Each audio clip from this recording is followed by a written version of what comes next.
Hello, my name is Mike Malmstrom. I'm the Dean of Students here on the Lincoln campus at Kaplan University. Please call me Mike. That's what I prefer. What we're going to discuss today, in a brief fashion, this video won't take but a few minutes, but it's very important stuff.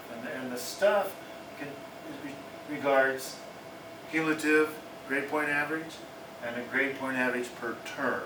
Now, a lot of you that have found yourself on probation are looking to graduate. There are certain rules that do not bend and in any college, and this is one. Your GPAs, the thing to consider, is one big thing, and that's when you graduate you have to have a 2.0 or a C average to graduate. If you do not, you can have all the credits in the world, but without that GPA, you will not get that degree. Now what happens is, if that unfortunate incident would happen to anybody, people would go back, retake a class, and get the worst grade into a better grade, so the grade point average would get above, or get to 2.0 or above. And that is essential if you want to graduate. So how does that all come down?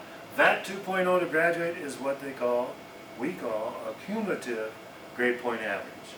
And that cumulative grade point average culminates from the grade point average every term that you are here. So basically, every term that you take and every class that you take gets assigned a number that is divided by the number of classes that you took to become your cumulative GPA at the end of your educational endeavor. So let's talk about the particulars. The particulars are, if you get an A, that's a 4.0. If you get a B, that's a 3.0. If you get a C, that's a 2.0. Now, all this in between is very important. If you have 928 points in your 1,000-point class, then you would want to, as you're sitting at a 3.7 grade point average, you would want to get a couple extra points to get up in this range of points so you can up that GPA to 4.0.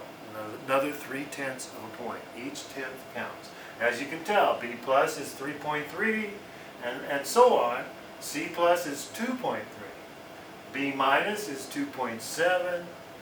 C minus is 1.7, and that is below that 2.0 that you want to always stay above, ending with your cumulative grade point average.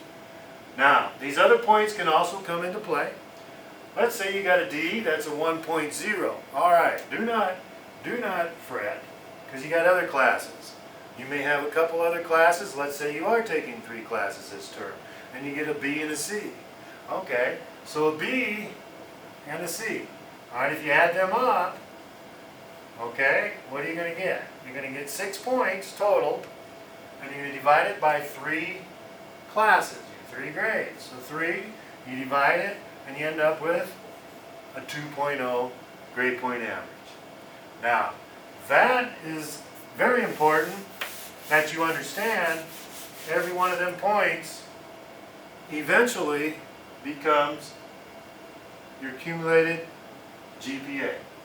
Okay? Let's do one more problem.